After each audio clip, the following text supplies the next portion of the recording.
All right, everybody, 8:33, and you know, funerals are being planned for the victims of Monday's shooting at a private school in Wisconsin. It was such a tragedy that unfolded there. Yeah, in 2024, there have been nearly 1,000 school shootings across the United States, according to the Gun Violence Archive. Now, an independent filmmaker is shedding light on school shootings from a different perspective. If I should die before I wake, pray the Lord my soul to take.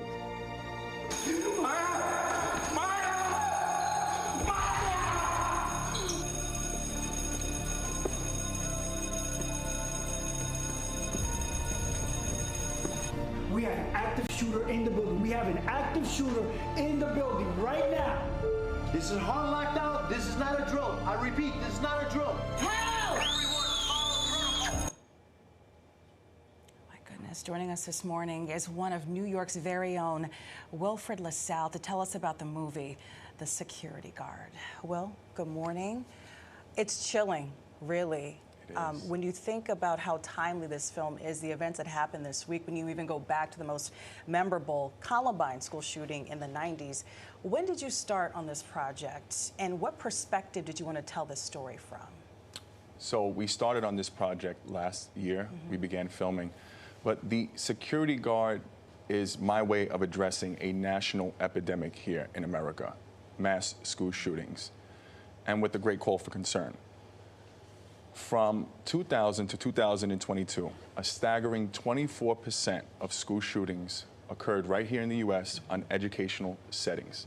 Now, this number is steadily rising in the wake of the Wisconsin school shooting.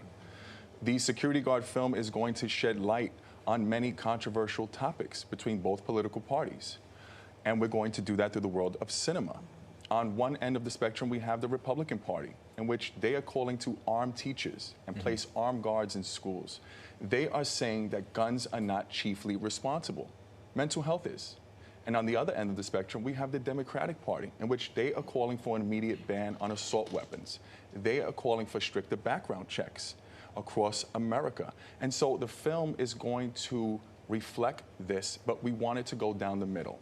We didn't want to cater to any political party. We didn't want to lose the audience, but we felt this was very important, and we're hoping that the Security Guard is that entry point. Yeah, and you know, you worked as a school safety agent, right? Yes. And what did you learn from your experience there that you were able to bring to the film? And are you telling it through the lens of the Security Guard?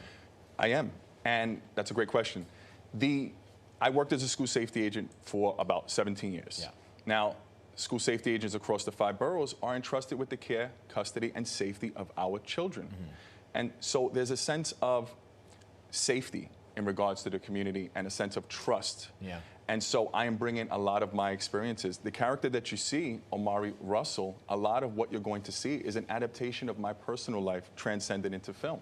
So who is the audience for the film, right? Because even in the clip, and I don't mean this to sound rude, it's hard to watch, right? Because nobody wants to relive some of these difficult encounters that we hear and report on and see, and it's real life. So who is the target audience for you to kind of make a difference? Well, when you're making a film about mass school shootings, this becomes a very personal issue, especially to the parents across the nation who have their children enrolled in these schools.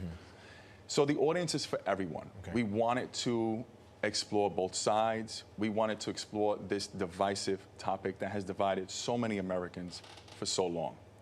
And that was the target audience. It's tough to watch, but we applaud you for even doing it, because on its face, when you look at what's being done, really not enough. Not enough. This is an independent film. Yes. How are you getting funding? I self-fund everything. So we don't have any investors, any sponsors. I am simply an ordinary man trying to do extraordinary things. And where can people watch the film? The film is going to be available on Amazon Prime, Apple TV, Tubi, and we're now working with Peacock. Oh, nice. And when's it out now, or? It will be out in the summer of 2025. We're going to have an exclusive premiere at the Look Cinemas in Dobbs Ferry on March 13th.